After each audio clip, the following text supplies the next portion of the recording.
Good evening, everyone, and welcome. We are delighted to have you here with us for the launch of our Discovery Program Evaluation Report. Before we begin, I'd like to share a few accessibility notes. We will be recording this event, so feel free to keep your camera off if you prefer. Live captions are available, so you can switch them on at the bottom of your screen.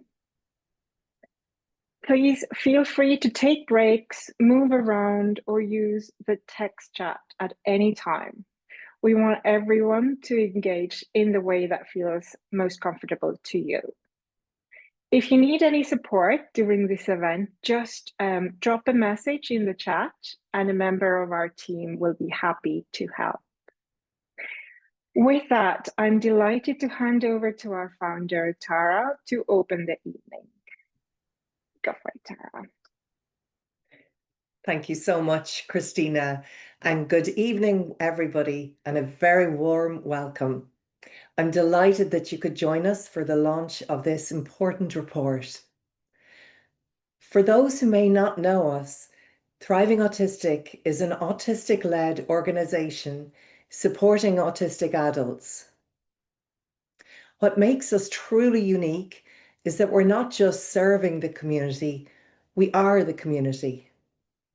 Our team is made up of autistic and otherwise neurodivergent mental health professionals, coaches, and educators.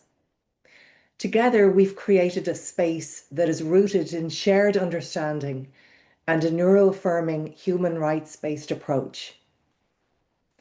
One new practitioner who joined us put it beautifully in an email last night. As a trans practitioner with ADHD and epilepsy, I've spent a lot of time being treated like an outsider in my own field. Your work flips that script. It turns outsider into asset, and I can't overstate how grounding that feels. Finding this community felt like recognition, not just of what I do, but of how I move through the world. Thank you for the care, intention, and work behind building a space like this. It matters and it shows. And that really sums up what we're trying to build here together. One of our flagship initiatives is the Discovery Program, which we've been running since around 2021. It's a holistic wraparound support for newly identified autistic adults. It combines live sessions, psychoeducational videos and resources, one-to-one support and advocacy. Last year, with the support of Rethink Ireland and the Department of Disability, Children, Youth Equality, we were able to take a huge step forward and remove the financial barriers, offering the programme free of charge to participants. We knew anecdotally that it was transformative, but we wanted some structured evidence. So thanks also to that funding, we were able to engage a team of neurodivergent researchers to evaluate the programme and gather solid feedback. Tonight, we're very proud to launch that evaluation report. Alongside it, we're also premiering 2 short animated films created by a neurodiverse team of professionals based on what we've learned from the community we work with. These are open access resources, crafted by hand and designed to be shared widely. And thanks to Rethink Ireland's continued support this year, we'll now be able to scale the programme and reach another 200 autistic adults. It's my great pleasure now to introduce Tanja Buwalda, representing Rethink Ireland, whose support has made this work possible. Thank you, Tanja. Over to you. Thanks, Tara. And thanks to the entire Thriving Autistic team for inviting me on behalf of Rethink Ireland to celebrate with you all tonight. First, maybe I'd like you to ask a few questions, right? I'd like you to think, what if we lived in an Ireland where we measure our progress as a society not only by gross domestic product, but in terms of people's well-being, their health, their sense of purpose, and their connection to community. I'd like you to think about what if we had a society and government that actively protects the rights of marginalised communities, equipping them to speak for themselves and enter decision-making positions. What if we could create safe spaces for autistic people to feel seen, heard, and valued as full members of Irish society? The what if is becoming reality. Through the Wellbeing Framework in Ireland, our government is starting to measure our progress exactly this way. And at Rethink Ireland, we believe this shift reflects something we've actually known all along, that well-being is not a nice to have, it's a must have. And the way we get there is working with organisations exactly like Thriving Autistic and the Discovery Programme. With this innovative programme, Thriving Autistic have created an incredible model by which autistic people discover more about themselves in a truly positive and neuro-affirming way, and are supported to go out into the world as newly empowered people. Tonight, we're not just celebrating the programme, we're witnessing a significant shift, I suppose, in how Ireland supports cohorts of our population that have historically been ignored. For too long, autistic adults have lacked the support they needed. But Thriving Autistic has created something different, a programme that truly listens to autistic people and responds with understanding. When the Minister decided to fund this programme through the Disability Participation and Awareness Fund on the recommendation of Rethink Ireland, it didn't just meet our expectations, it considerably exceeded them. Thriving Autistic had planned to support 60 people initially through the programme and ultimately reached 136. But here's what makes the programme for me truly remarkable. It's run by and for autistic people. Every single detail was designed with real understanding of the needs of people with autism. The programme's strength, I suppose, lies in its adaptability and its flexibility. So when someone discovers they're autistic, they need time to process that discovery. Traditional approaches offer diagnosis and honestly, little else. As one participant said, it helped me find my place in the world more easily than I had in the previous 40 years. Imagine that, 40 years of searching, transformed because someone had finally listened. And the numbers tell a story of meaningful change. So 95% of participants felt more positive about being autistic. 93% reported feeling more connected to other autistic people. 73% experienced significant improvements in their well-being. 100%, every single person literally was satisfied with how this programme was delivered. But behind every statistic, as we know, there's a human story. And I pulled out some of the quotes, I suppose, of what people had said in the report. One participant told the evaluation team, "I came out the other end with validation, self-esteem, and new knowledge, not just about autism, but about myself." While another person said, "So much is said about autistic folk by holistic experts who don't represent me. To have someone like me talking to me gently was ace." This is what happens when we truly listen to autistic people, when we design programs with them, led by them, when lived experience shapes every decision from content to delivery to timing. The ripple effects are already evident. Participants are walking into workplaces with newfound confidence. If you want the best out of me, here's what I need. They're rebuilding relationships, supporting their children who are often neurodivergent, advocating for change.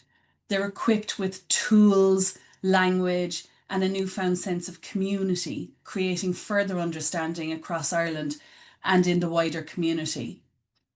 Through the Disability and Participation and Awareness Fund, we're already supporting, as Tara said, the next phase. So bringing this approach to a further 200 autistic adults across the country. Because when something this effective emerges, our responsibility at Rethink Ireland is clear. We must scale it and we must share its learnings to ensure that every autistic adult in Ireland has access to effective support.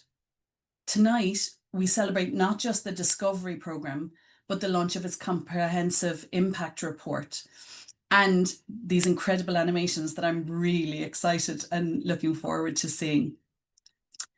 The report is significant about its numbers, its impact data, and it gives evidence of what's possible. But behind those, I'd remind you that there's real people behind all of those statistics. The report documents the journey, but you, the participants here tonight, the facilitators, the wider community of therapists, you've all living proof, I suppose, of what Ireland can become when we truly listen and respond. And this is social innovation at its most effective, not imposing solutions, but creating a space for people to flourish on their own terms, from deficit to strength, from isolation to community, from surviving to thriving. Look around tonight in the room, virtually. I see the future of Ireland. Getting emotional. A future where being different isn't just tolerated, it's actually valued. Where every person has the support they need to thrive. Where we measure the success not by what we produce, but how we care for our people. And that's how we see Ireland. We want to rethink Ireland, one life, one change at a time, towards a more just, equal, and sustainable future for everybody. Thank you. Oh, wow, Tanja, that was beautiful. Thank you so much. Thank you so very much for sharing all your thoughts and opinions and emotion too. Thank you. It's just such a beautiful vision.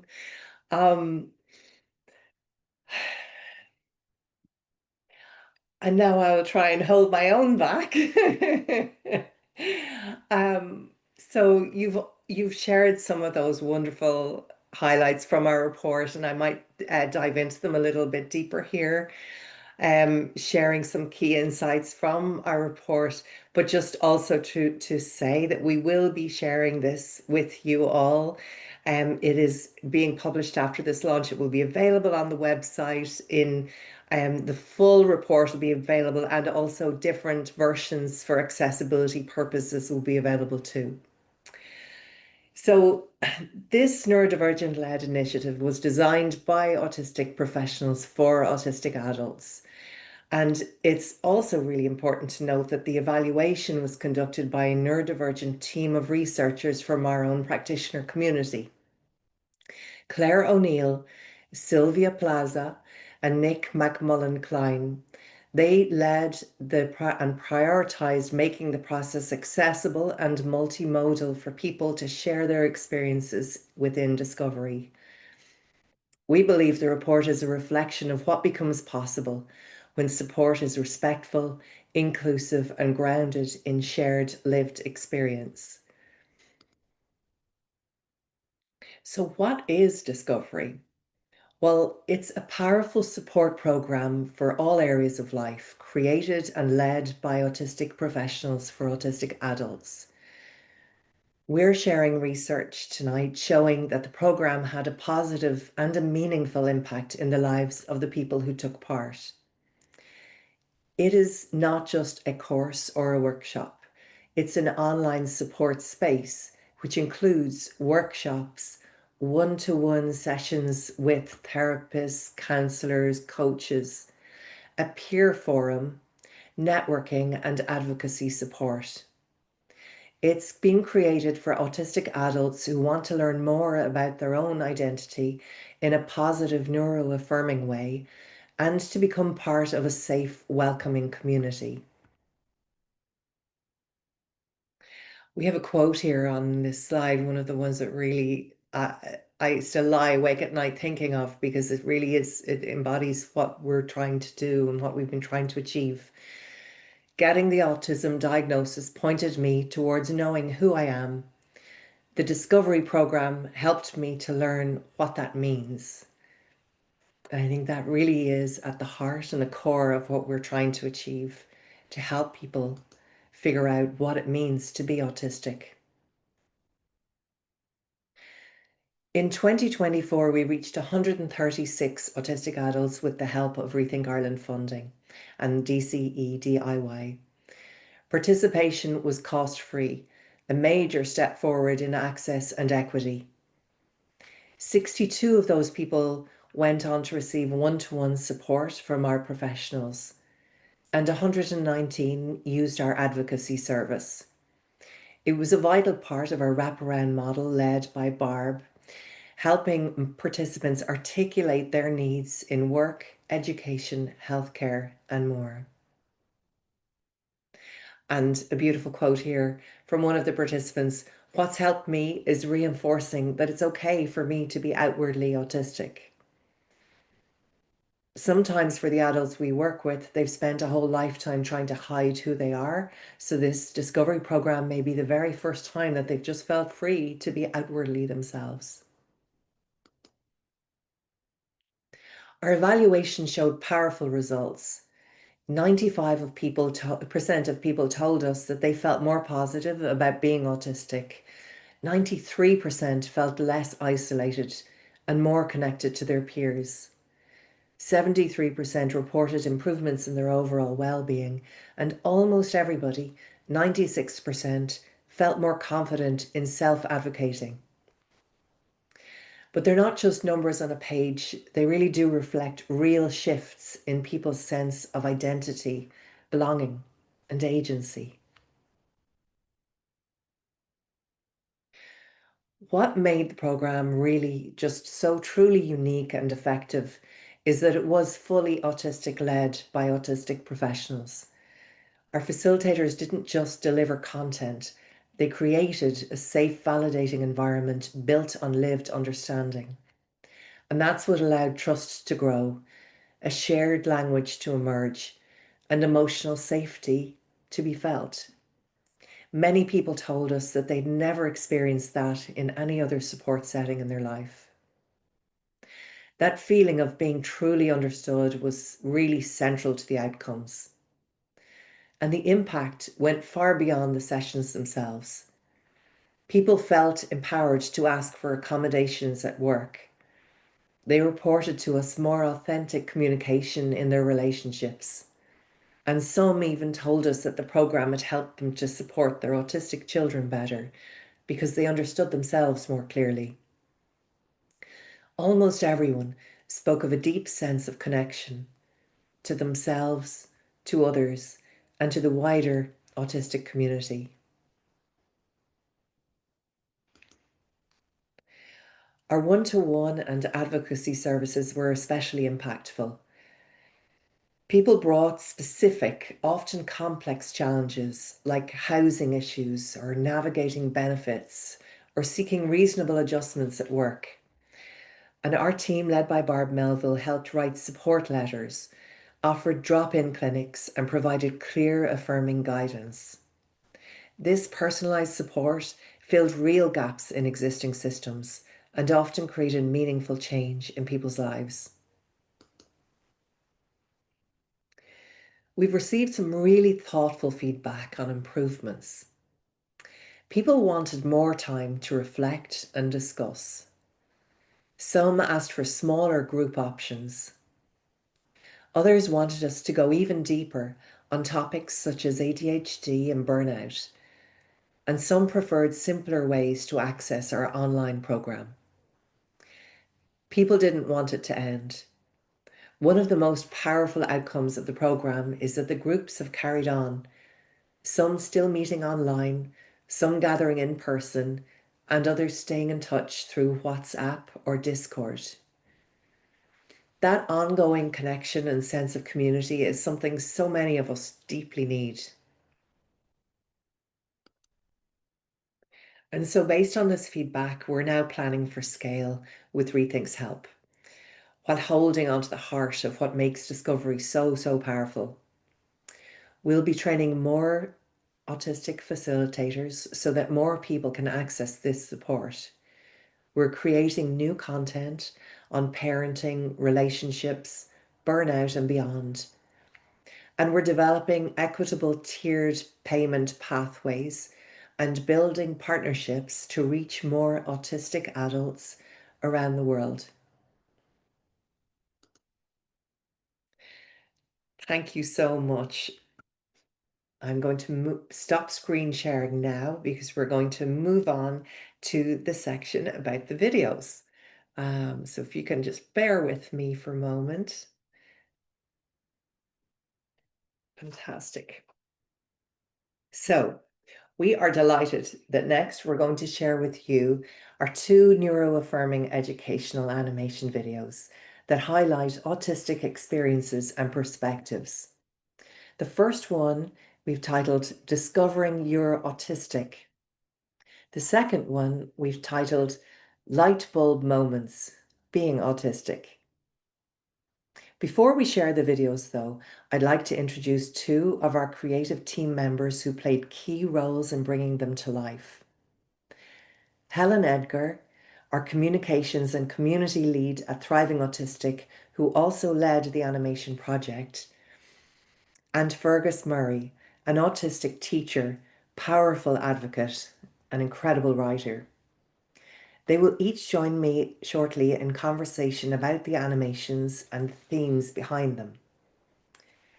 The animations were created by a proudly neurodiverse international team, and all of our writers are autistic. A huge thank you to our animator Ayara Abigali and to our writers and creators Sonny Hallett, Laura Buckland Mason, and Jessica K. Doyle.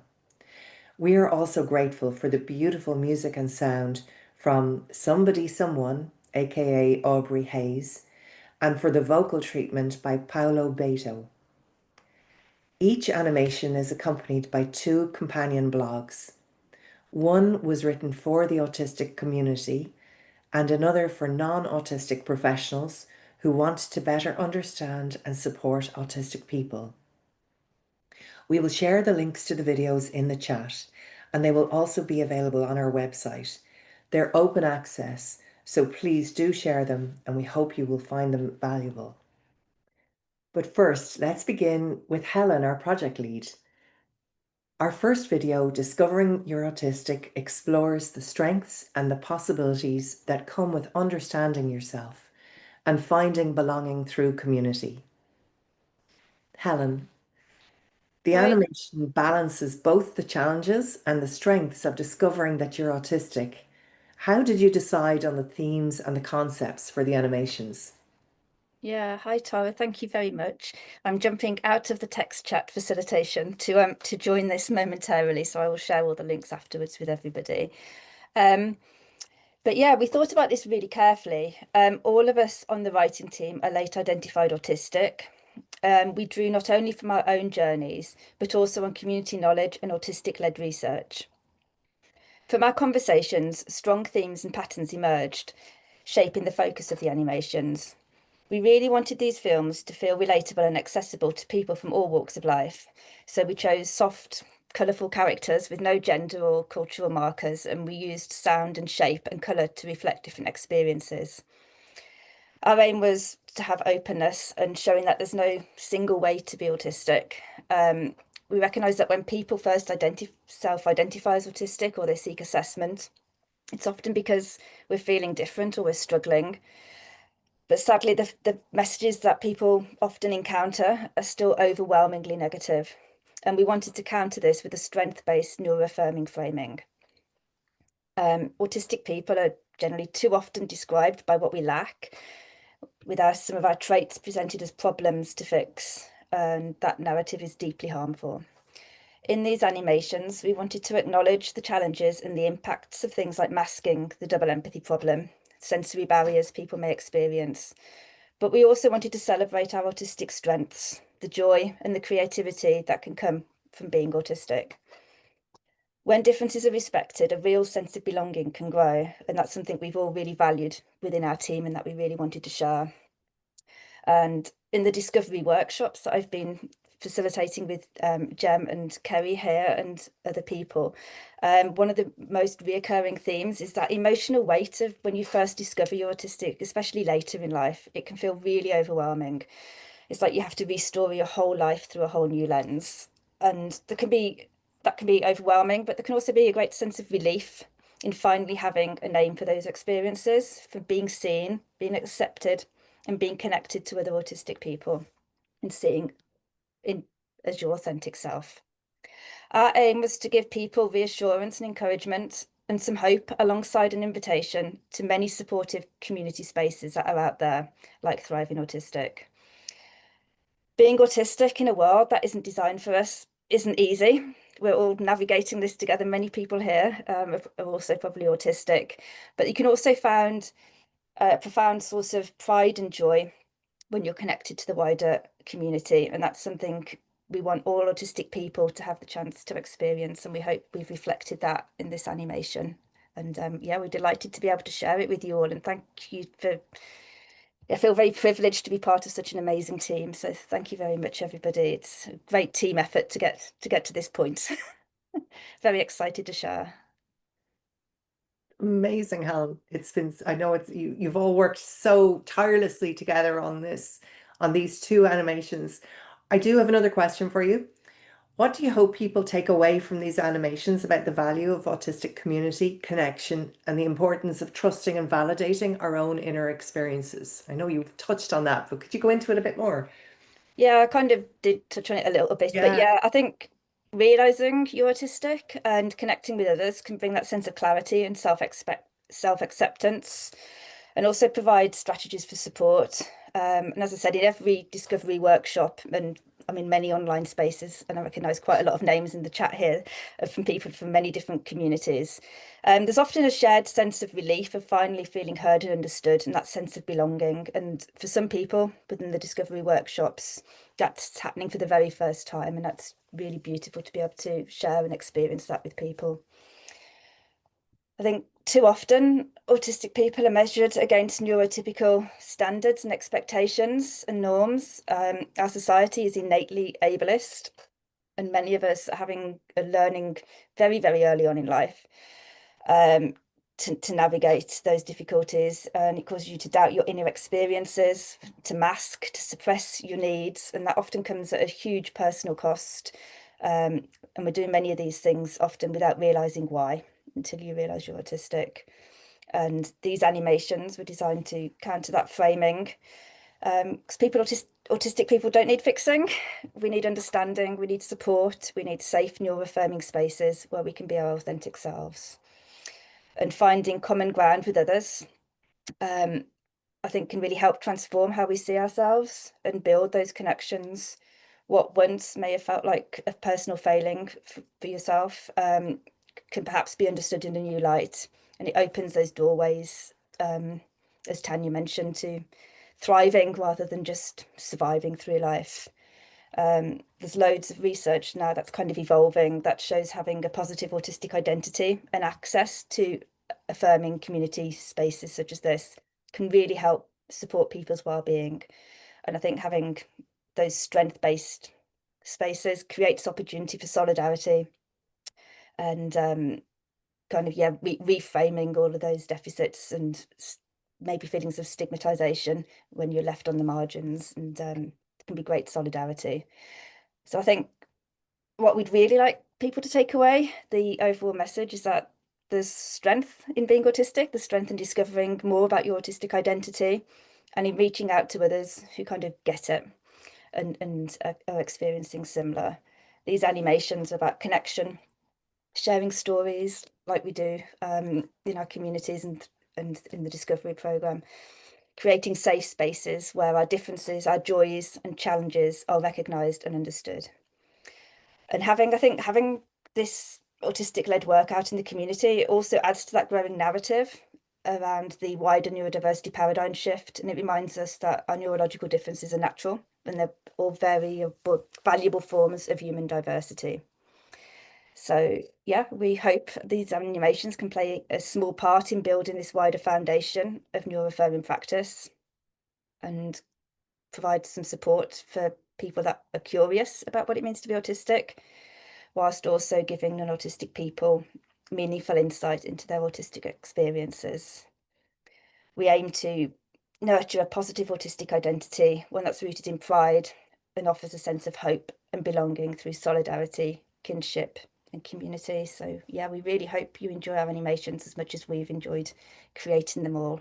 And thank you to everybody for supporting all of this. It's all been evolved through our community. It's very much a collaborative effort from around the globe, really, to create these. So thank you, everybody.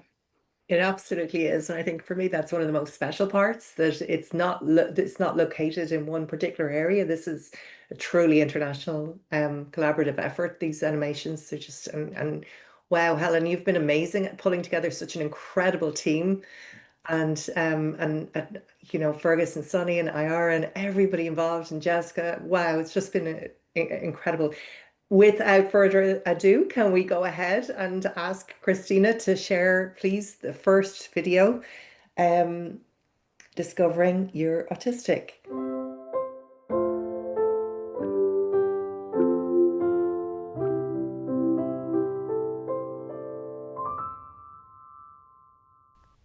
Growing up, we often feel that we are different from those around us, but we might not know why.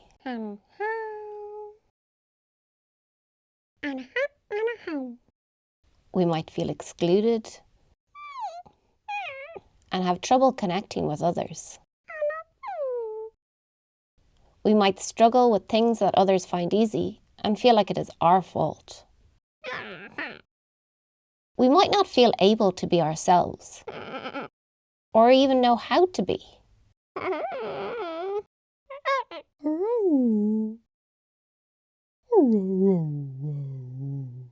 Having a term for what makes us different, like being autistic, can help us make sense of our experiences.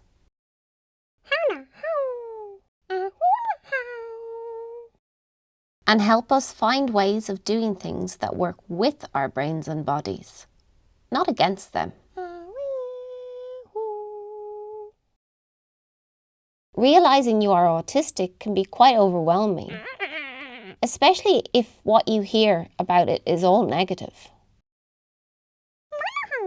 But it is also a big clue for how to find other people who are on your wavelength. To learn from them about experiences you might share.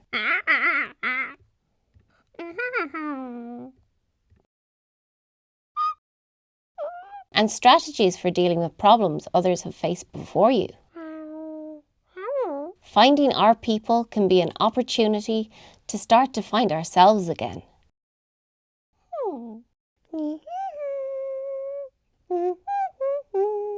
To connect with our own unique ways of being.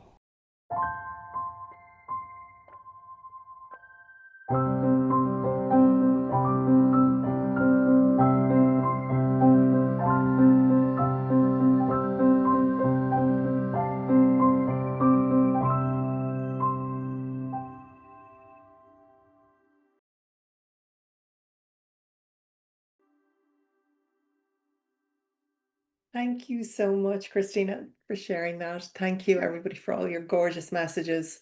I love somebody says they want the merch. Iara, we'll need to commission you to make some merch. Thank you so much. And as I said, we've said that this will be available for you all on the website and open on YouTube, freely accessible from after this launch. We're going to move now to Fergus, who also one of our amazing team members, to discuss our second video, which is Light Bulb Moments, Being Autistic.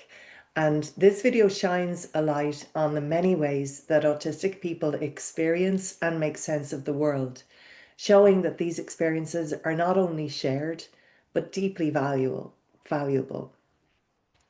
Fergus, a question we have is many of the moments in this next piece, light bulb moments, are things that non-autistic professionals rarely talk about. Why do you think that it matters to spotlight these everyday autistic realities? And how did you decide which experiences to include? Yeah, so much of autistic experience is still missing from most professional accounts, which are still so often written by people who are not autistic and can't actually see into our heads. Yeah.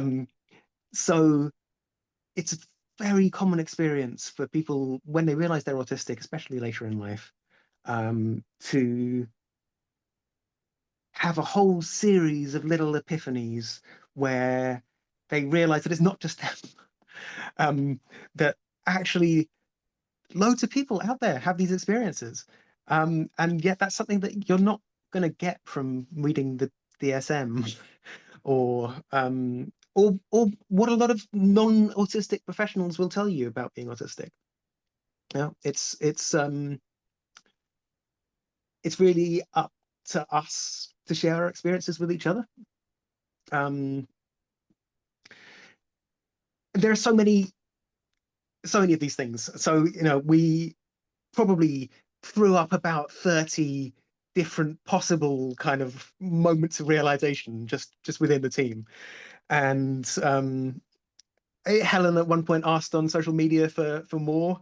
And yeah, lots and lots of people had their own kind of little, light bulb moments they'd had along the line.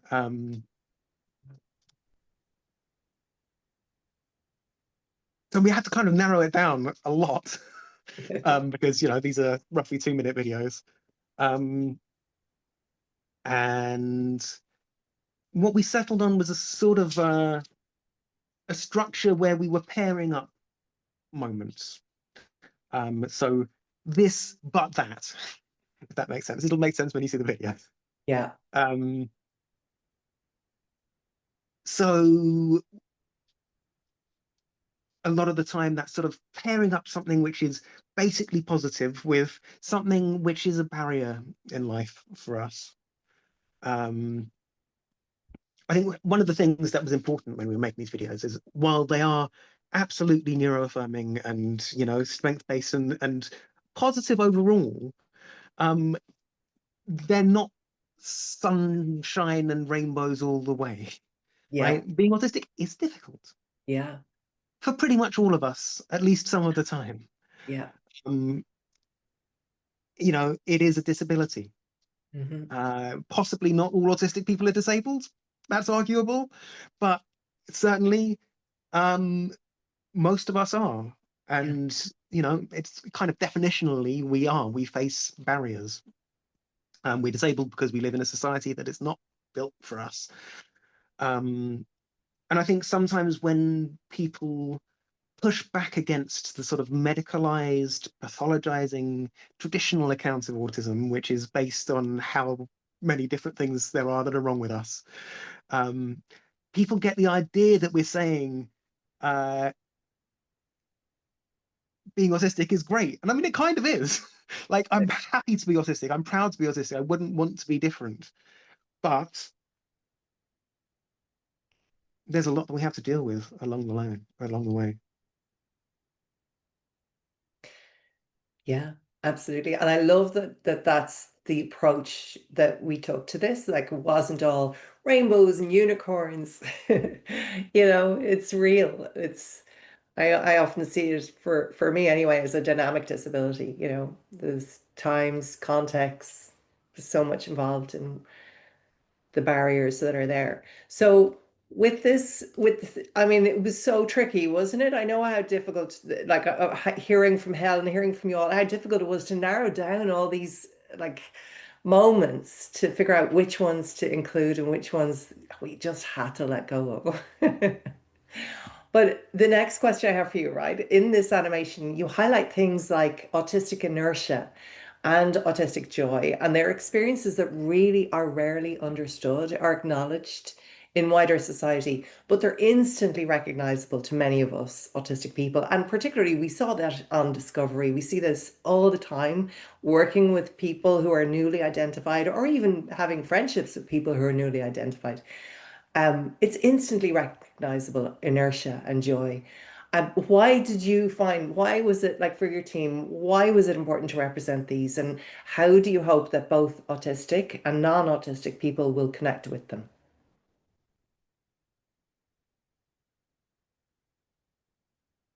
So, of course, we're faced with this deficit narrative, right?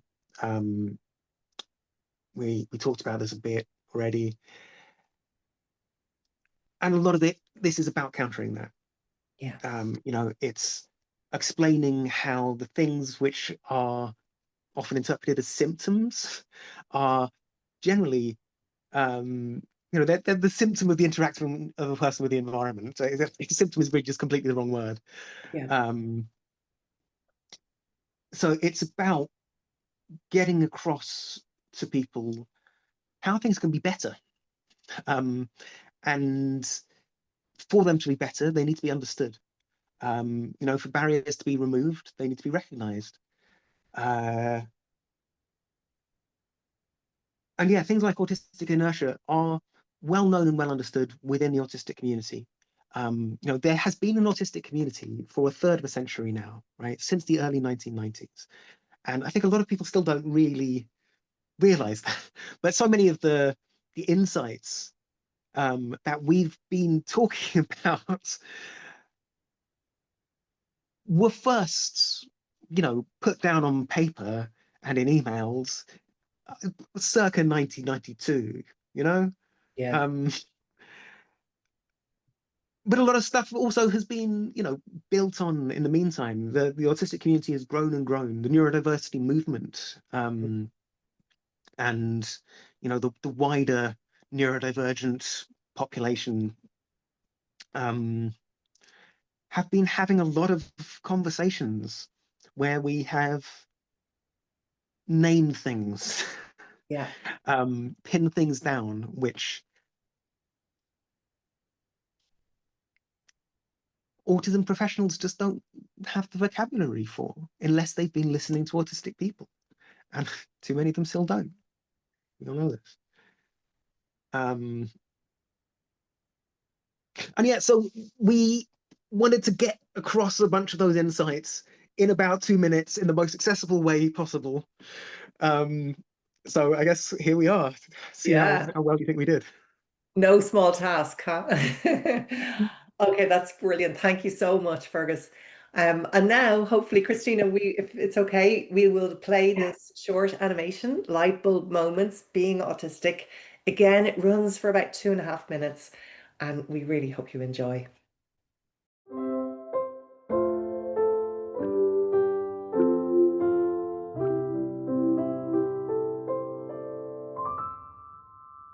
I thought it was just me. My feelings may seem small on the outside, but they are often so much bigger on the inside. My interests might flow like a river, but my worries can swell like a whirlpool.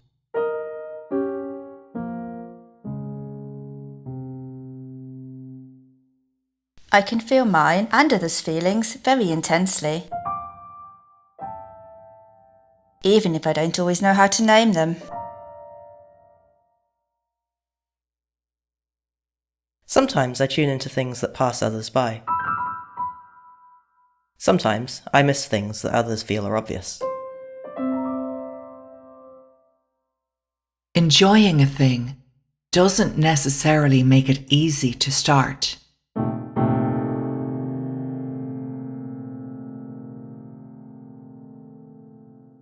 Not enjoying a thing doesn't necessarily mean it's easy to stop.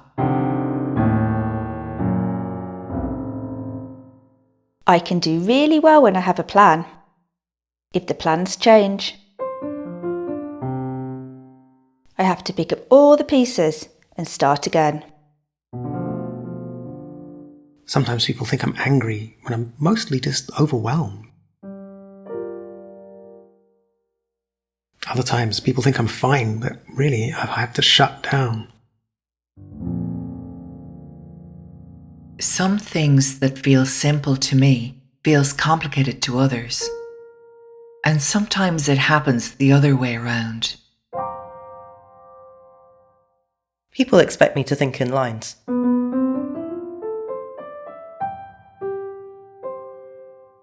But I think in constellations. I thought it was just me. But maybe you get it too.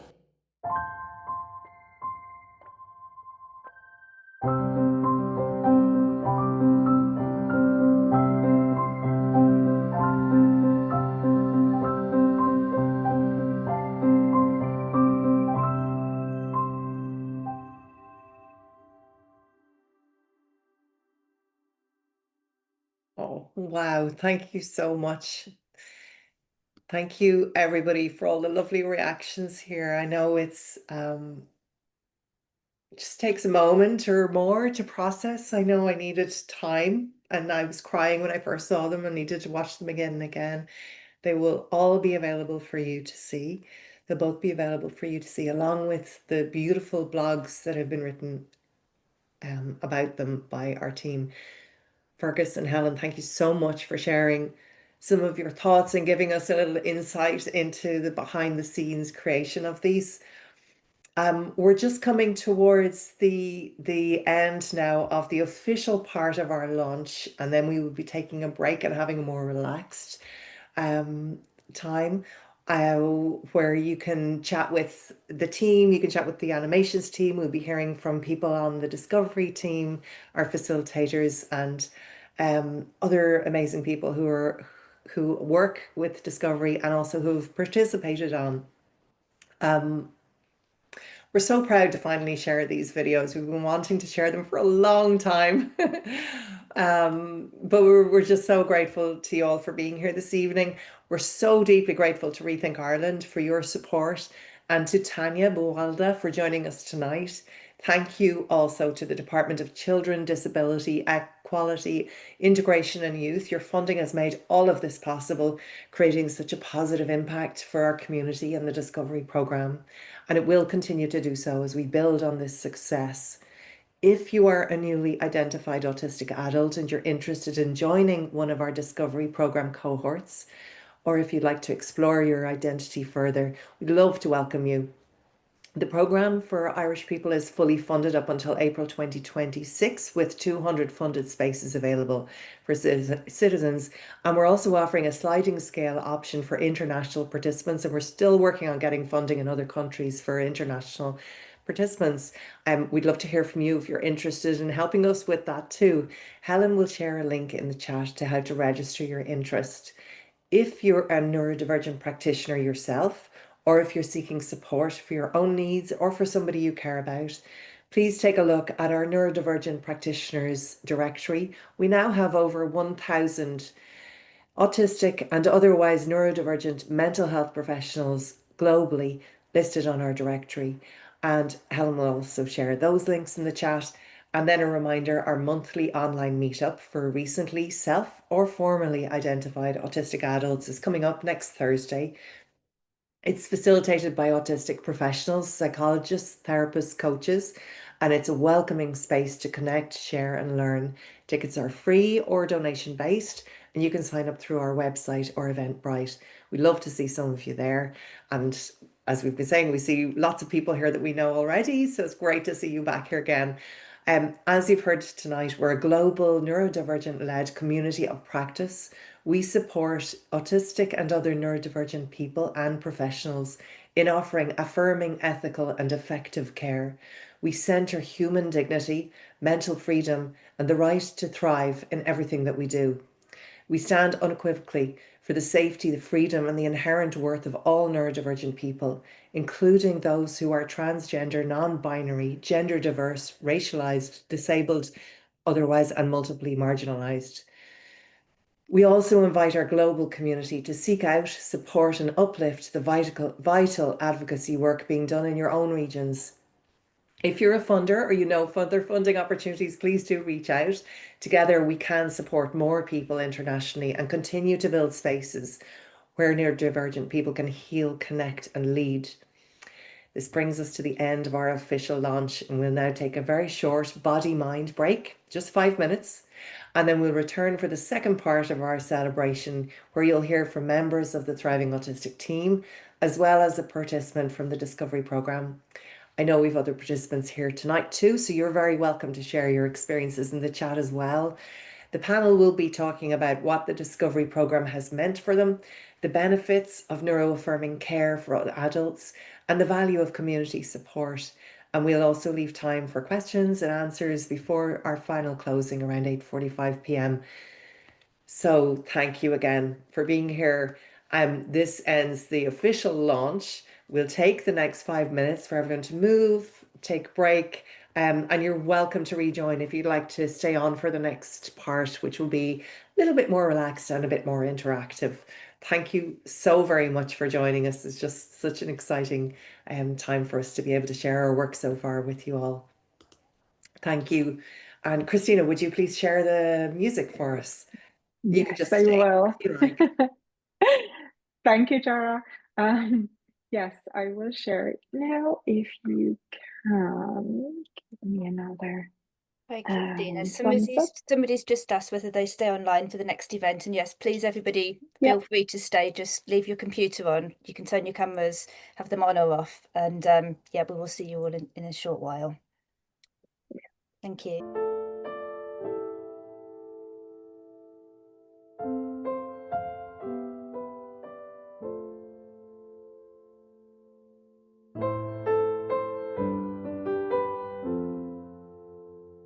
So we are back.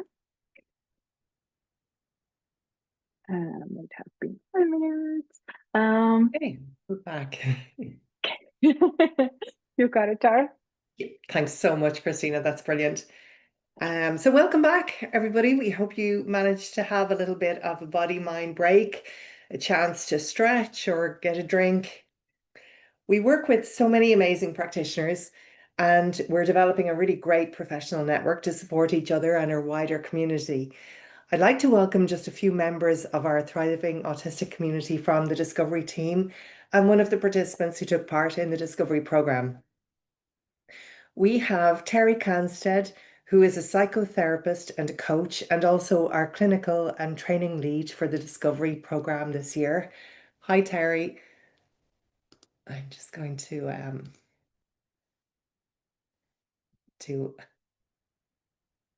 sorry, just doing a quick little tech piece here. Great. So hi, Terry.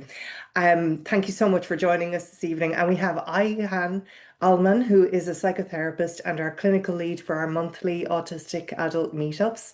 Hi, Ayhan. Thank you so much for joining us as well. Hello. We also have Jem. Jem Kennedy is a transformational coach and has helped create the initial Discovery Programme. They have delivered many Discovery cohorts over the past few years. And thank you so much, Jem. And it's so great to have you here. Thanks. And we also have Luke, who joined our Discovery Programme last year as a participant. And we're so grateful and delighted to have them join us this evening to share how this has benefited them. Thank you so much, Luke, for sharing some of your experiences. Welcome, everyone. So we're going to start with Terry first, and we have a couple of questions prepared to ask each of the team members. And then if you have any questions yourselves that aren't being asked here, please put them in the chat and Helen will help get them out to us. So Terry, the Discovery Programme is designed and led by autistic professionals for autistic people. What does it mean in practice for you to run a programme from a truly neuro-affirmative approach? Thanks, Sarah. I think that question speaks to so many different aspects. I could probably do a small TED talk, but I'll try not to. And I know I will also be repeating some of the things that's already been shared tonight, but I think they bear repeating. So the first thing that comes to mind when I hear that question is nothing about us without us. So no books, no research, no podcasts, no documentaries or movies or TV shows without the input and the voices of those the focus is on. It's a desire not to be spoken about, but being included in the conversation with people who get it. And that's not unique to the autistic community, but to all marginalized communities of really everyone, I think. So in terms of practical aspects, I personally struggle to separate that from emotional and ethical aspects. And that's why a program designed by and run by autistic people for autistic people is so important. So for me, the practical aspects are all about emotionally supporting, validating, and affirming us autistic people in our artistic experiences of the world. So for example, when I found out I was autistic at 35, I went so far down the rabbit hole that I decided I'll just do a master's in autism. And it was really validating to learn about my brain, how it works, and to realize that I wasn't wrong or broken. I was simply autistic. And knowledge is so very powerful in that way, and that's why psychoeducation is such an important part of the Discovery program. But it was my placement, my university placement with SWAN, the Scottish Women Autism Network, that I learned the healing powers of community to, for the first time, find myself in a space where people experience the world like me was incredibly healing and probably one of the most profound experiences on my autism journey. And that's why I'm so passionate about being part of the Discovery program, to create a community of shared lived experiences and watch week after week people saying stuff like, I feel seen for the first time. I felt so heard tonight. I feel like I belong. Or sometimes even more powerful, I've never shared this before, or I've never allowed myself to be this authentic in a group environment. So besides the practical elements, or another practical element included is the group agreements that we read out every week. And that includes people can have the camera on or off, they can speak, they can use the chat, they can choose to observe or participate and change that around every week as their energy allows. They can be in their PJs, they can dance around, they can sit with their favorite plush toy, whatever to make them feel comfortable and safe. And so in theory, that's a list of practicalities. But again, they're all about creating emotional things like comfort, trust, and therefore safety. And I think like when neuro-affirmative autistic practitioners run a program, it doesn't come as a checklist. The things I just mentioned is not something we need to remember to include to accommodate autistic participants. It's just something that comes completely natural for us. And including it is our way of saying, well, duh, of course you can show up like this and however way you need, except it's not obvious for a lot of the participants, because the world is constantly telling autistic people that we're not allowed to show up as we want and as we need, that we have to conform and perform. So that the autistic program includes lots of practical elements like the group agreement, the one-to-one support, the self-advocacy support, and there's a core contact person like the clinical lead, me, to help support participants. It's all designed to support the individual in you do you, rather than this is how you should behave to fit in, or how you should do things to fix your problems.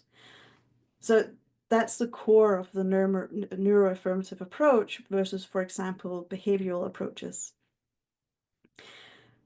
So as mentioned many times earlier, you know, it's quite profound to find out that you're autistic, especially later in life. And it means a lot of learning, and it means a lot of unlearning, especially if you want to come from a neuro-affirmative angle. There can be a lot of internalized ableism to become aware of, and a lot of pathologizing language that we have normalized that we might want to shed. But that's also why it's so important that it's an autistic-created, autistic-led program by autistic people who've been on this journey for a while and work in a neuro-affirmative way in their private practice, because it then becomes more about almost like role modeling rather than trying to remember how to use appropriate language or show up. So I guess what I'm saying, in a lot of ways, it comes down to the double empathy problem, that we communicate in a similar way. And that also with a link to research that shows that autistic community spaces have a significant positive impact on autistic people's mental health and well-being. And there's also the aspect of epistemic justice, which is a framework concerned with fairness in how knowledge is produced, shared, and valued. And finally, and then I'll be quiet, is another maybe more hidden or less acknowledged aspect, and that statistically autistic people earn less than non-autistic people, either because they can't fit into a traditional 9 to 5, or statistically, again, they get overlooked for promotions and might not get that pay rise, and they face many more obstacles than neurotypicals. And so that's why it's also amazing, or what's also amazing about this program and Thriving Autistic's vision, is the creation of jobs for autistic and neurodivergent people on our terms, based on our strengths. So this program isn't just supporting autistic participants who've recently realized they're autistic, it's supporting autistic people trying to make a living doing what they love. And it's literally such a joy and privilege to be part of this program. Oh, that's so beautiful. And I think like you've really hit on so many important points, Terry. Everything is so important. And I also that piece at the end that is so important too. And I feel we often that gets missed, it's really important to us. We're all so underemployed, and to promote like this funding from Rethink Ireland has really helped our organization, because we've been able to pay everybody for their work and not rely on people's goodwill, because and I think that is just so important that we've been able to do that. And it's part of the justice that we've been seeking for everybody that we work with and for ourselves, is that all of the practitioners are paid for their work. It's really important, and that's also part of the thinking behind setting up the Neurodivergent Practitioner Network, that we now have this global platform of over 1,000 mental health professionals worldwide who are all neurodivergent.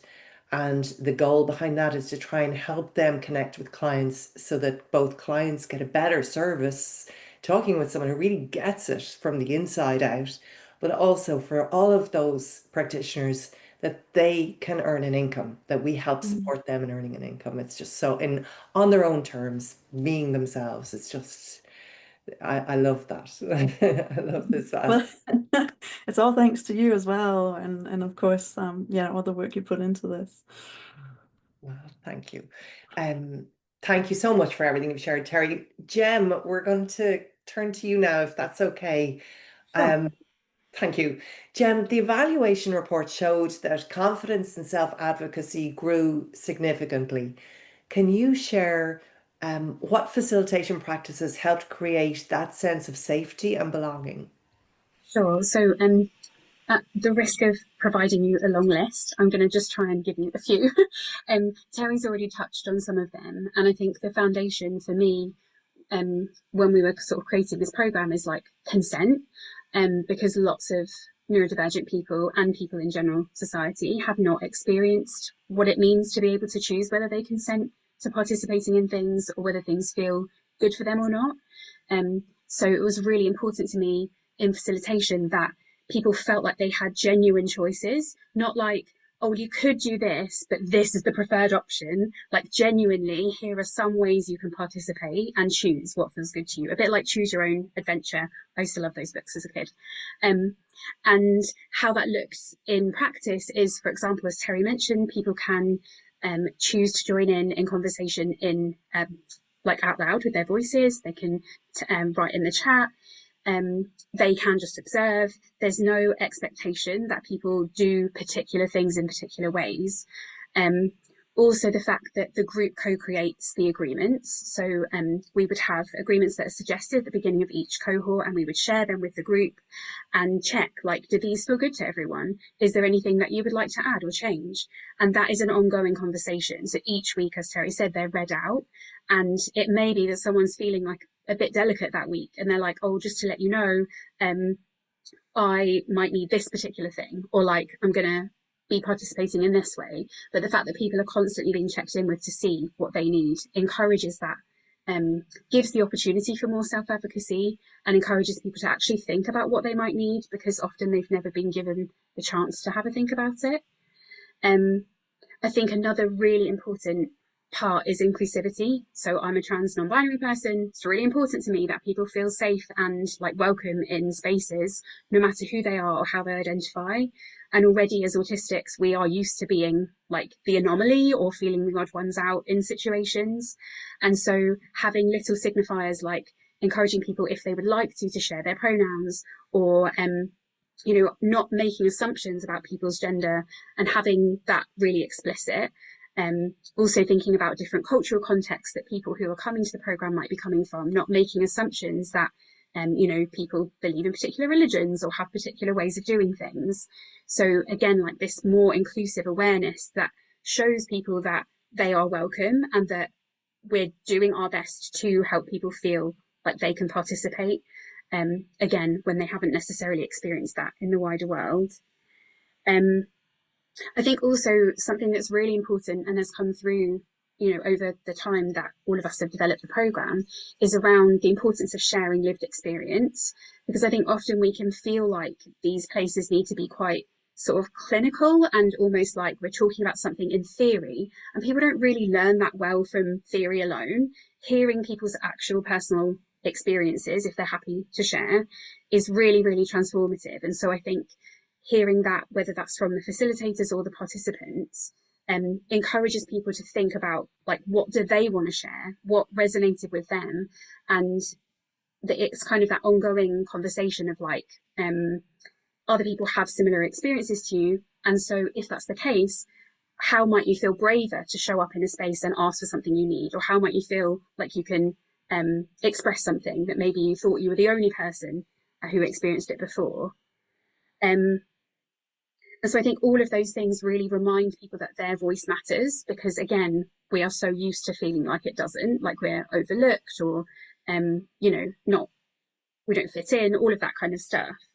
And I think also something that Terry touched on was around the neuro-affirming approach, the fact that we as autistics facilitating these spaces do not believe that we are broken, and therefore we cannot hold that anyone in this space is broken. Like we all can hold each other in positive regard and, you know that there's no one that needs to be fixed. So no matter how devastated people might be by realizing they're autistic or how elated they might be, like, it's all okay. We can talk about this in a way that is affirming and supportive rather than sort of critical, pathologizing. We're not trying to fix anyone. So again, there's that reinforcement of just kindness and like, however you feel about this is okay. Whatever you experience is okay, because we all have different experiences and yet they're also similar. So yeah, I think there's some of the ways that it helps with people self-advocating for themselves better. Yeah, that's it. Thank you. Oh, that was brilliant. That was just so much gold there. The two of you giving us so many fantastic, just brilliant, Jem. Thank you so much. I'm having all sorts of hassle with my computer. I don't know what I've done with what I was supposed to ask, but found it now. Jem, genuinely, that was brilliant. Thank you so much. And Terry, you too. Thank you. We're going to move now to Luke. Luke, we're so grateful to you as well. We're just so happy that you're going to join us and talk a little bit. You were a participant of our Discovery program last year, and we would love to know, how was the experience of the course for you, and how did you find it helped you understand your autistic identity? Thank you, Tara, for inviting me. And just a slight correction, it was this year. So I did this year. February and March of this year. Brilliant. And so when I came in, I was on the back of a diagnosis when I was about 42, 41 at the time I was exactly. And I was on a bit of a low ebb which led me to pursue a diagnosis. And I had like poor self-worth, self-esteem, hadn't framed myself as an autistic person, or even though I realized I was, I just felt kind of like I felt broken and really vulnerable. And the actual assessment I found like emotionally overwhelming as well. So I'd had that first experience, really, really difficult. I kind of resented the fact that I felt I had to like take all my clothes off and show them exactly who I am to see it. So yeah, so I was coming in feeling pretty low, and my expectations really was it's going to be a prescribed program. I might learn how to function. I might make some connections. That would be great. But then I came across Terry and Helen, who were running it, as I see, together, dream team. And the first thing we did is sort of connected, talked about communication styles, preferences, authentic experiences were shared, wants, likes, needs, all of that sort of stuff. So people being really open and honest and communicating bluntly, which is how I'd love to operate. And then we were given the opportunity to choose between 3 topics to vote. I'll just put those topics into the chat for anybody that's interested. So we had 9 topics to choose from, and we would vote for our top 3. And then we had the opportunity to then each week do a separate one, which would be 6 weeks in total, including the introduction, and that bringing it all together at the end. And the first thing for me is somebody that works remotely, one-to-one, has to show his face all the time, has to be brave. Very quickly, I was like, I can turn my camera off. I don't have to speak, I can just type. And I could be really at peace with like me. I didn't have to mask. I could communicate in different ways. Sometimes I could get more involved. I could get less involved depending on my energy. And what was really nice was I just felt safe. And my mode would be to like support people by default, but that came back with the understanding. You didn't feel like you get cancelled for being like different. And it's just really, really nice, the interactions, because it just felt like a group get together, talking about things of interest, and we wouldn't be expected to share our experiences. We wouldn't be expected to do anything, but we could. If we wanted to do anything, it felt really open to talk about our personal experiences, and that was really nice, and lots of people did that as well. But it just felt really safe and really inclusive. And then on the conclusion of it, there was a WhatsApp group we could join to continue communicating, because there was support throughout, and you felt like you wanted to check in with people, and it was nice to have like-minded people, shared experiences. And from there I went to talking to a larger group, and then broke out to a nice smaller group where I really feel like I can talk about everything and share. And that's been really, really nice. And it's not too much, it's just the right amount for me. We can be grumpy, which is most of the time. We can be happy, we can share our things that we love, and we can try to make sense of things without feeling judged. And so I feel like coming out of it, I can operate with authenticity now. I didn't want to leave the program, but I'm still discovering. So this year, my wife and I, on the same day, I got my 3rd diagnosis of ADHD, both types. And so I'm on medication now, 5th week in. And, I don't feel like I need to go a journey on that, because I've been on it definitely since I started the Thriving Autistic program. And it's just been really, really good to just feel like this is comfortable. I know what I'm doing. And my sort of thought of maybe I'm dyslexic, even though I support people with dyslexia, is my next goal. And I'm on my journey still. I'm still learning. And, it's not a 6-week program. It's much longer than that. And I just want to thank you, everybody, for putting it on, and particularly Helen and, oh God, forgetting names now. Bit muddled there. But Helen, sorry about this. And oh my gosh. I just have to apologise. For some reason, I'm I getting. think it was Terry that Terry. was in our Sorry. cohort. You say Tara, because I'm looking at Tara, and it's not Tara. I don't say Tara, it's Terry. But Yeah. really, really thank you, because just so warm and supportive. And I've been communicating with Helen after that equally the same. And you know, I don't feel like I have to hide away anymore, and I can just be myself, not be embarrassed about that. And that's a great thing that's come out of it. It's brought me back, basically. So thank you so much. Oh, wow, Luke, that's just so powerful. Thank you so much for sharing some of the realities of your experience in the program. It really, it means a lot to all of us. And I know it's great for anybody who hasn't maybe been in the program to hear a bit about the inside view of what it's like, that you can just come and be yourself. And I think that part is really important too, that you were saying of, like if your energy is low some nights, you know, or if you just want to be there and you keep your video off and you don't want to talk, or you prefer to communicate by text, or you don't want to even text, you just want to be there, you can. And we do have people who come and never text, never participate. As a facilitator, you wouldn't know that they were particularly participating, but that they also still report back to us that they really got a lot out of it. So it's brilliant the way, like, it's not, as you were saying there, it's not that you're being forced to join in. It's not a clinical program. It's just a place to come and be, learn from each other, make connections. And I'm really glad that it was there for you, and it has been and continues to be. Thank you so much. I am aware of time, and I'm aware that we are taking yours, and we're really grateful for it, but we're going to move on. And I know there's questions coming in as well, but Ihan, if it's okay, we would love to chat with you too, please, and hear your thoughts on what it's like to be part of the neurodivergent practitioner community and support people.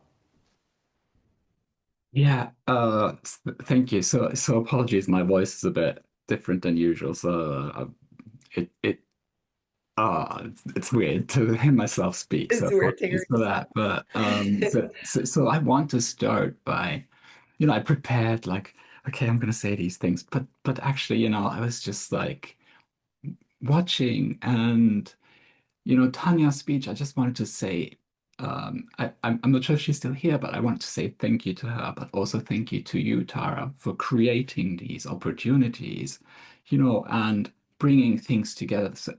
So there is a community, because I think what is really, really hard is like when you are neurodivergent and you don't know it, and you're in this cycles of work, burnout, and then you eventually know it.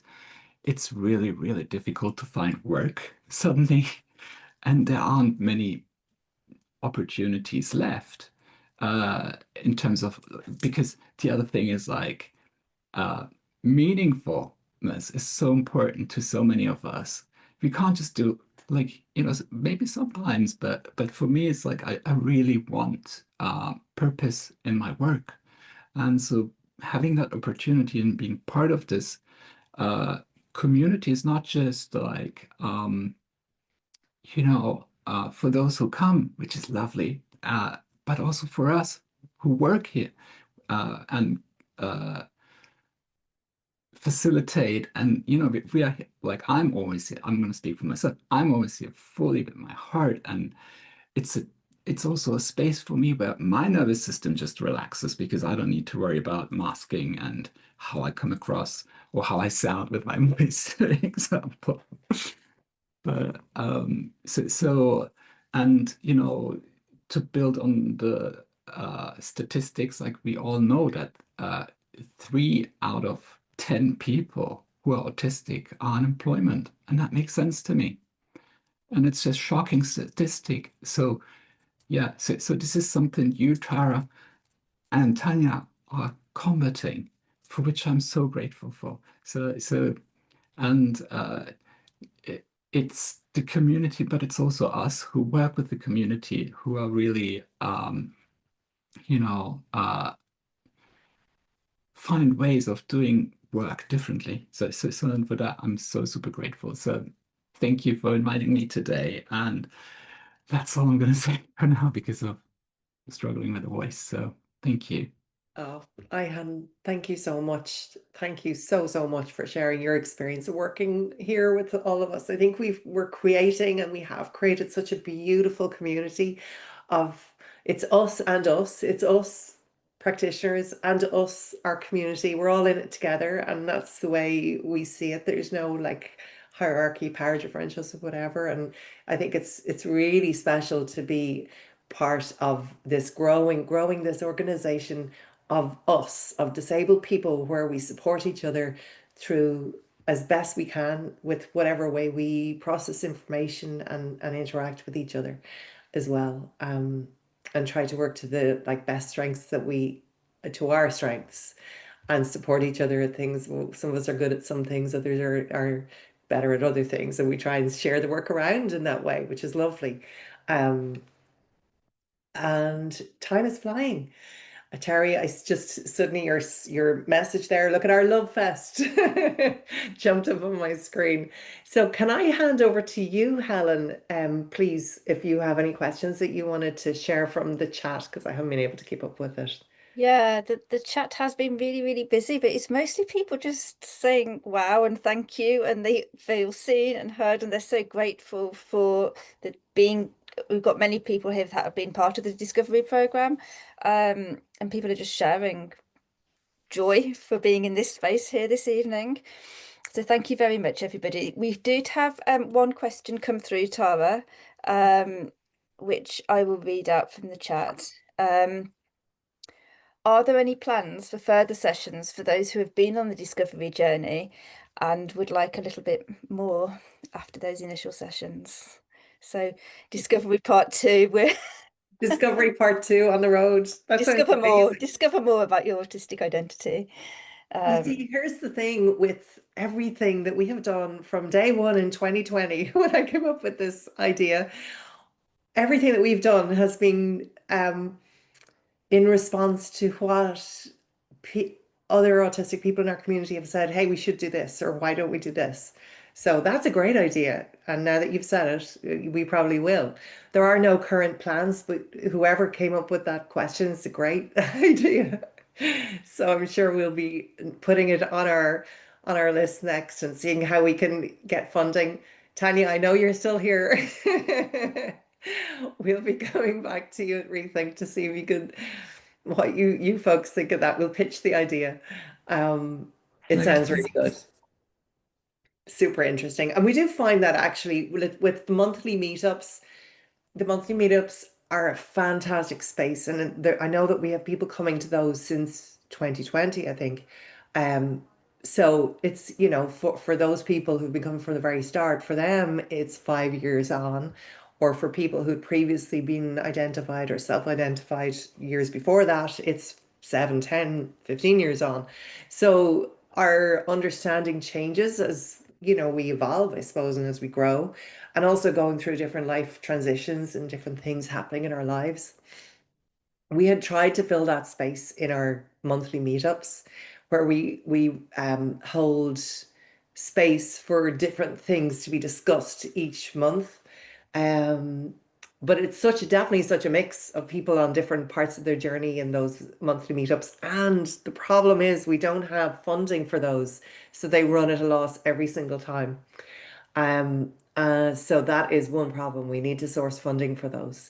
And I'm really grateful to everybody in the community who can give us a donation to help those run, but they do, because our priority is we always want to pay practitioners who facilitate as part of our contribution to justice. They do end up running at a loss. So they're not filling that gap for Discovery Part 2. But I think that Discovery Part 2 is something that we should definitely look at. And I'm seeing the nods from the facilitators, so and from others here. So yeah, we will be looking at that. Thank you. Hi, yeah, I'm doing my usual multitasking here. I'm still texting. You're amazing, Helen. There was another question. Somebody has been receiving support sessions following the autism assessment, and they were just wondering how widespread the Discovery program is, and whether people are aware of the discovery program. I think we're trying to really share the work that we're doing quite widely, but whether you want to expand on that a little bit, Tara.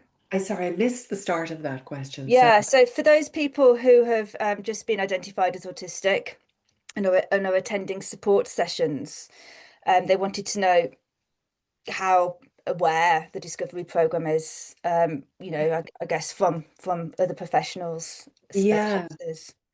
Yes, it seems to be, I don't know. I mean, we book out as soon as we put a request for anyone who's interested in registering, we get hundreds of people sign up and sign interest. We have started to, for the last number of years, we've been partnered with the Adult Autism and ADHD Clinic, and we provide support for our partnership with them has provided a single support session for everybody that they formally identify as autistic or ADHD. And we've started to have partnerships with other great clinics as well who are taking a neuroaffirming approach. So we're kind of doing outreach in working with clinics to offer one-to-one support. We also, because I guess we are trying to work on multiple levels systemically, not just individually, but working on the system too. We do go in and train we lecture within the doctoral programs, the doctoral psychology programs for educational and clinical psychologists. So then the idea is like we're planting the seeds that when they go out into practice, you know, that information gets passed out. We're also constantly training HSE teams in Ireland and NHS teams in the UK and TUSLA teams. We're always out there. I'm doing a 2-day training next week for HSE teams in Donegal. And so these are just parts of our outreach to try and get the word out there. But always, I guess, we need more words to get out. Yeah. I don't know if that even answers the questions. I'm probably rambling on because I have a cold and I'm paracetamol and Nurofen. Yeah, I think hopefully that's answered it. If not, just feel free to raise your hand or write in the chat there. We've had an awful lot of interest of people that would like to support Thriving Autistic. We've had many people say they'd like to volunteer and they'd like to be more involved, both as practitioners and finding out about the discovery program. So thank you very much for everybody for sharing. I have shared all the links and our email addresses throughout, but yeah, feel free to email us at hello@thrivingautistic.org if you've got any further questions. And there's no other further questions in the chat here. Everybody's just saying how wonderful it's been here tonight, and it has been wonderful being with everybody. So yeah, thank you very much. If there are any further questions, feel free to jot it in the chat there. And in the meantime, I'm going to reshare the links to the discovery report and the animations, which will be going up on YouTube as well. So feel free to share with friends, family, colleagues. Yes, all around the world.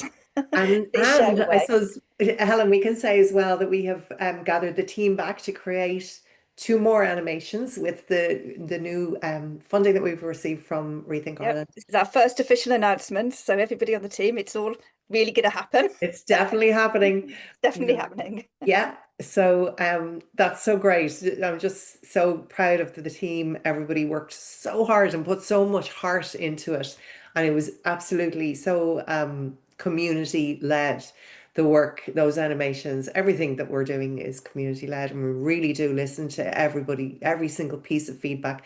We can't always act on all of it because of the capacity restraints that we have. I know we would love to, for instance, the monthly meetups, that has a capacity of 150 people. And tonight we had capacity for 500.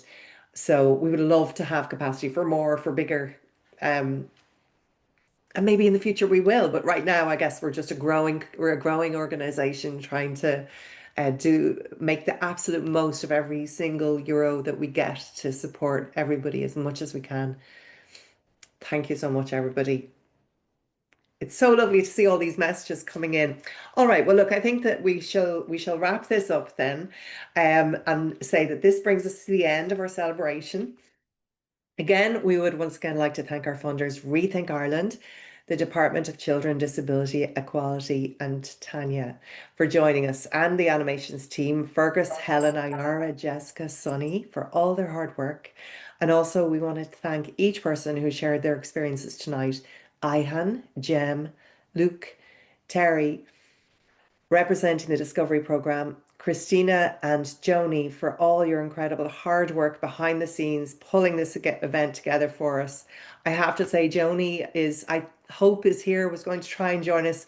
Joni is not speaking tonight, but none of us would be able to do what we do without Joni, our amazing admin lead, who is just an incredible human being, has been working with me for, wow, maybe 6 or 7 years now, and is just absolutely incredible person. So thank you, Joni, and thank you, Christina, who has joined us from the Discovery Programme. Christina was a participant and has now taken over as our operations lead and is making everything run so much more smoothly. Helen, thank you so much for everything that you have done to pull tonight together and also to pull those animations together. Thank you so much to the wider TA team and to the ND practitioner community for your tireless support of each other and our community, and for every single person here. Thank you for giving us your time and your energy and your attention as we share some of our learnings and our progress with you. We hope that you found this event valuable and also inspiring, and we hope that we've demonstrated the value of neuro-affirming support and neurodivergent-led networks. Helen will have shared links if you'd like to find out more or want to sign up to Discovery Programme. As we've said, we have fully funded places for Irish citizens. We also hugely welcome people from anywhere in the globe, and we have done our best to create sliding scales that are equitable based on what country you're in. We also have those monthly online meetups. I believe next Thursday is booked out now at this point. I'm really sorry about that. I'll have a look and see if there's anything we can do to increase capacity.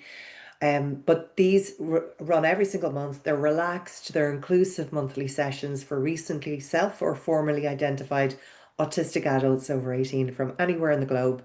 And they're facilitated by us, autistic professionals. We're psychologists, we're therapists, we're coaches, we're educators. It's a space where you can connect, you can share, and you can learn. Every month we shape our discussions based on our community feedback, and we focus on the topics that matter most to you. We'd love to welcome new people and say hi to some of our regulars. You're welcome to actively participate using your voice, your text chat or AAC, or just listen in. Bring pets, stim toys, or other comfort items. Make yourself at ease. Helen will share that link in the chat for everyone if she hasn't already, and you can also sign up for free on Eventbrite and on our website.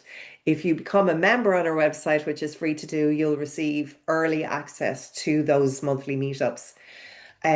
Finally, if you are a neurodivergent practitioner yourself, or you're seeking support and looking for a practitioner to support your own needs or someone you care for, please check out our neurodivergent practitioner directory. Helen, please share that link as well.